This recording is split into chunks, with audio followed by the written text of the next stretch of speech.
जय जय श्री सीताराम भक्तों, स्वागत है आपका हमारा YouTube चैनल ब्रह्मेश्वर महादेव ज्ञान दर्पण में। भक्तजनों, आज हम बात करने वाले हैं जो महाशिवरात्रि का जो व्रत आता है, ये महाशिवरात्रि का व्रत कब होगा और इसकी जो सही जो जानकारी है वो मैं आपको देने जा रहा हूँ।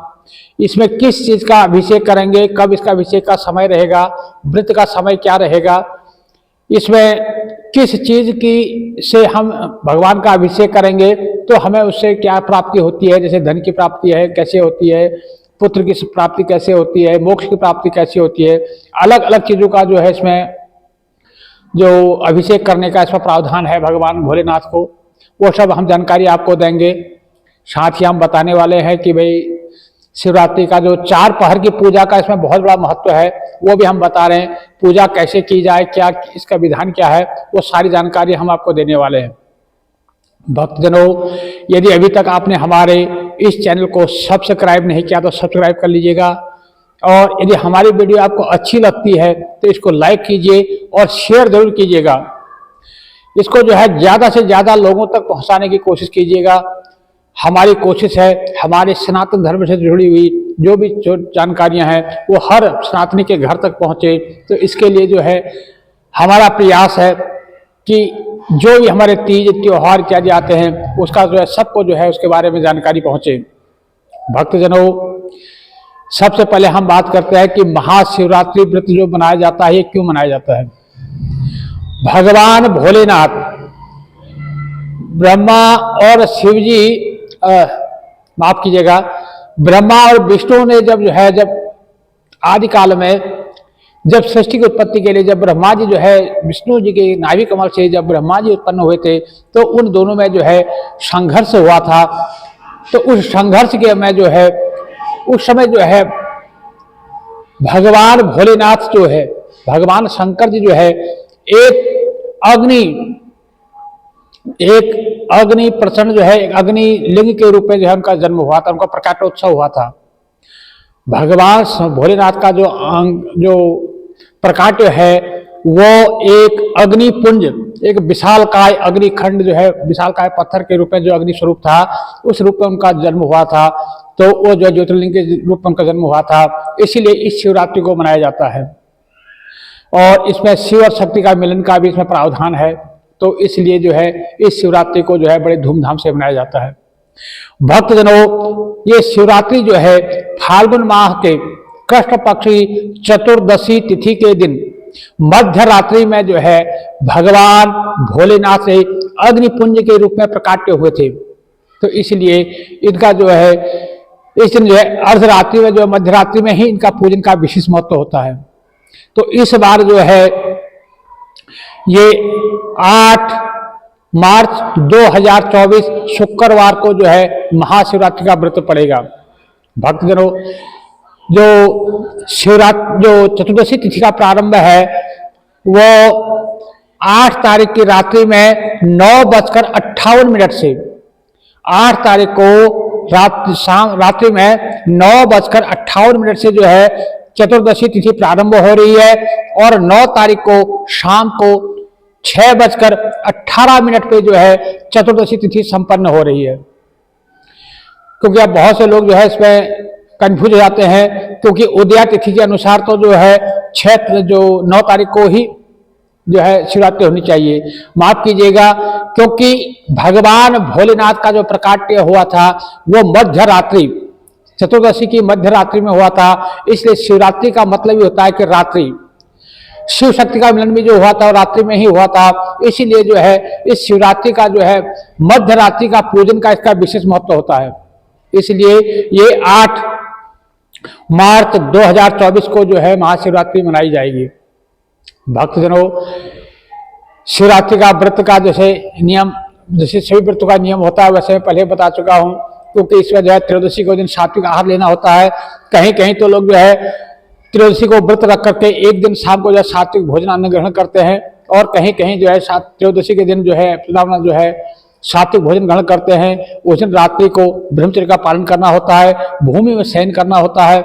उसके बाद चतुर्दशी के दिन प्रातःकाल सूर्योदय से पहले उठना होता है, ब्रह्म मुहूर्त में उठ करके अपने जो है भगवान भोलेनाथ का स्मरण करते हुए राम राम रटते हुए अपना बिस्तर सैया को त्यागना है, धरती को नमस्कार करना है। उसके बाद स्नान आदि से निवृत्त होकर के भगवान सूर्यदेव को अर्घ्य देना होता है, सूर्यदेव को नमस्कार करना है, धरती को नमस्कार करना है। उसके बाद अपने घर में जो भी बड़े बुजुर्ग हैं, माता पिता सास ससुर दादा दादी इत्यादि जो भी बड़े बुजुर्ग हैं, उन सब के पैरों में जो है अपना सर रख करके उनको नमस्कार करना है। उनको बताना है कि आज मैं महाशिवरात्रि का व्रत कर रहा हूँ या कर रही हूँ, मुझे आशीर्वाद प्रदान करें। इसके बाद में अपना जो आपका देव स्थान है वहाँ पर किसी भी जो है पूर्व जो उत्तर पूर्व का जो कोना है वहाँ पर बैठ करके 1 मिनट के लिए अपने गुरु का ध्यान कीजिए। अपने गुरु से जो है इस व्रत के बारे में मन ही मन जो है आज्ञा लीजिए कि मैं इस व्रत को कर रहा हूँ या कर रही हूँ। उसके बाद आगे जो है वहां पर भगवान शंकर जी का पूजन का विधान है। भगवान शंकर जी को जो है पूजा प्रतिष्ठा वहां पर की जाती है। और पूजा पाठ करने के बाद इस दिन जो है शिवरात्रि के दिन किसी न किसी शिवालय में जाकर के जल जरूर चढ़ाएं, क्योंकि आज के इस युग में जो है भीड़ भाड़ के जमाने में आप मंदिर में बैठ करके हो सकता है तसल्ली पूर्वक पूजा न कर पाए, तो इसलिए आप घर में भी पूजा कर सकते हैं, लेकिन मंदिर में जाकर के 1 लोटा जल जरूर चढ़ा के आए।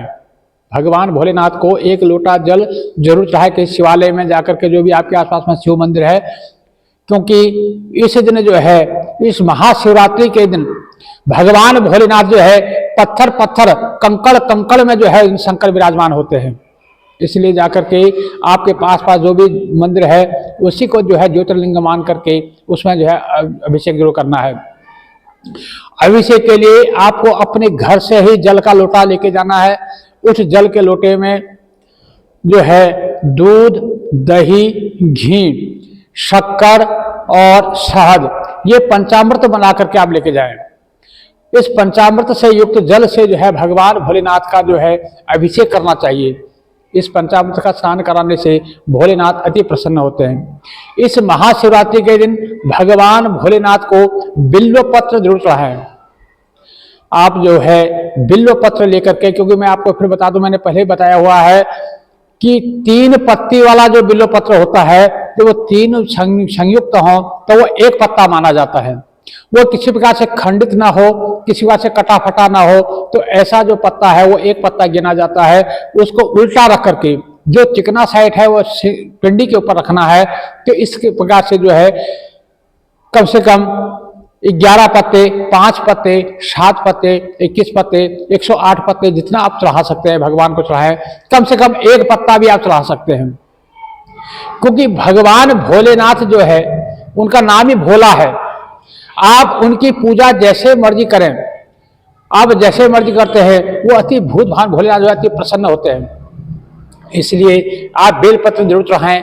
और यदि संभव हो तो उस बेलपत्र के ऊपर यदि राम नाम लिख करके, उन 3 पत्रों पर राम राम राम लिख करके आप यदि चढ़ा देते हैं तो भोलेनाथ अति प्रसन्न होते हैं। क्योंकि भोलेनाथ जो है हर घड़ी हर पल जो है राम राम रटते रहते हैं। राम ही जो है उनके, जो राम को अपना इष्ट मानते हैं और राम भोलेनाथ को अपना इष्ट मानते हैं। क्योंकि कहा गया है ना कि बिना राम, बिना हरि भक्ति के जो है शंकर की भक्ति प्राप्त नहीं होती, और बिना हर की भक्ति के जो है हरि की भक्ति प्राप्त नहीं होती, अर्थात विष्णु की भक्ति प्राप्त होती है। यदि आपको विष्णु की भक्ति प्राप्त करनी है तो आपको पहले शिव जी की जो है भक्ति करनी होगी, और यदि आपको शिव जी की भक्ति करनी है तो पहले आपको जो है हरि की भक्ति करनी होगी, तो वहीं से मार्ग खुलता है। तो इस प्रकार से आप जो है राम राम लिख करके बेलपत्र को शिव जी पर चढ़ा सकते हैं। और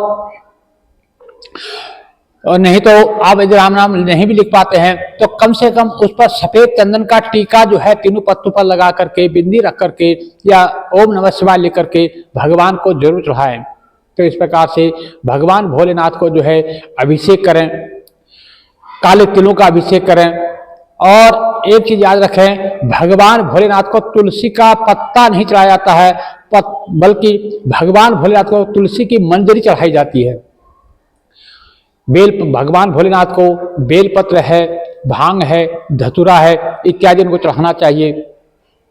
और उनको जो है केतकी का फूल जो है भगवान को कभी भूल के भी नहीं चढ़ाना चाहिए। टूटे फटे जो चावल है भगवान को नहीं चढ़ाने चाहिए, जो हम अक्षत होते हैं। अक्षत का मतलब होता है अटूट चावल, यानी जो है पूर्ण हो, जो कहीं से भी खंडित ना हो, ऐसा जो है अक्षत चढ़ता है वही अक्षत कहलाता है। तो भगवान भोलेनाथ को जो है अटूट चावल जो है अक्षत कम से कम 108 नहीं तो 11-21 अक्षत चढ़ाएं, साबुत मूंग चढ़ाएं। तो इस प्रकार से चढ़ाने से जो है आपके घर में सुख शांति बनती है। भक्तजनों, भोलेनाथ को पंचामृत स्नान कराएं, दूध दही से अलग अलग भी स्नान करा सकते हैं और मिक्स होकर के उनको स्नान करा सकते हैं। भगवान भोलेनाथ को जो है गन्ने के रस से अभिषेक करने का विशेष महत्व होता है। ये सारी बातें जो है मैं अपनी अगली वीडियो में आपको बताऊंगा, क्यों आज बताऊंगा तो ये वीडियो हमारी बहुत लंबी हो जाएगी। तो हमें किस चीज से हम अभिषेक करेंगे तो हमें उससे क्या प्राप्त होगा, ये मैं अगली वीडियो में आपको बताऊंगा कि भाई हम किस चीज से अभिषेक करें। काले तिल से अभिषेक करने से क्या होता है, कुशा से अभिषेक करने से क्या होता है, और गन्ने के रस से अभिषेक करने से क्या होता है, या और किसी मौसमी जूस से जो है अभिषेक करने से क्या फल मिलता है। ये सब मैं जो है आपको अगली वीडियो में बताऊंगा, क्योंकि आज बताऊंगा तो वीडियो बहुत लंबी हो जाएगी। आज तो मैं सिर्फ ये बताऊंगा कि आप जो है भूत भावन भोलेनाथ के व्रत के लिए तैयार रहें। अपने जो है मनसा वाचा कर्मणः, मन से वाणी से कर्म से पवित्र होकर के इसको पूजन को करें। और इसमें कुछ सावधानियां रखनी होती हैं। जैसे मैंने आपको बताया कि इस दिन नकारात्मक सोच अपने मन में नहीं रखनी है, क्योंकि भूत भावन वाले जो है इस पृथ्वी के जो है साक्षात देवता है, इस भूमंडल के देवता है, और मृत्यु के देवता भी जो है भूत भावन भोलेनाथ ही, भोले शंकर जी हैं। तो इसलिए जो है अपने मन में किसी प्रकार से नकारात्मक ऊर्जा जो है इस दिन नहीं रखनी है, और किसी के प्रति गलत सोच, किसी के प्रति दुर्भावना जो है इस दिन आपको अपने मन में नहीं पालनी है। किसी की निंदा नहीं करनी है, किसी की चुगली नहीं करनी है, किसी को गाली गलौज इत्यादि नहीं करना है, किसी प्रकार का अपवित्रता आपको नहीं करनी है। आपको उठते बैठते चलते फिरते जो है ओम नमः शिवाय का जप करना है, श्री शिवाय नमस्तुभ्यम का जप करना है, या राम राम जपना है। क्योंकि भगवान भोलेनाथ जी कहते हैं उमा कहो मैं अनुभव अपना, सत हरि भजन जगत सब सपना। क्योंकि राम राम जपने से भगवान शिव अति प्रसन्न होते हैं। इसलिए आप उनके मंदिर में जाकर के, शिव मंदिर में बैठ करके, शिव जी के आसपास बैठ करके जितना आप राम राम उनको सुनाएंगे उतने ही वो अति प्रसन्न होते हैं, खिलखिला के प्रसन्न होते हंसते हैं। इसलिए सही भक्तों मेरा अनुरोध है, आपका जो ये महाशिवरात्रि का व्रत है इसको बड़े धूमधाम से मनाइएगा, और इस पर जो है श्री राम नाम का उच्चारण कीजिए। हमारी वीडियो आपको अच्छी लगती है तो इसको लाइक कीजिए, ज्यादा से ज्यादा लोगों तक शेयर कीजिएगा। और अगली वीडियो में बहुत जल्दी ही आपके पास में आ जाएगी, उसमें मैं बताऊंगा कि आपको जो है किस चीज से, किसी की जो शादी नहीं हो रही है उसमें क्या अभिषेक करना चाहिए, कैसे क्या उपाय करना चाहिए, धन प्राप्ति के लिए कौन से चीज से आप अभिषेक करेंगे धन प्राप्ति होगी। तो ये सारी जो है मैं अगले वीडियो में आपको बताऊंगा। आप जो है हमारी इस वीडियो को जो है सब्सक्राइब कर लीजिएगा, हमारे चैनल को सब्सक्राइब कर लीजिएगा, ताकि अगली वीडियो जो है सुगमता से आप तक पहुंच जाए। जय जय श्री सीताराम भक्तों।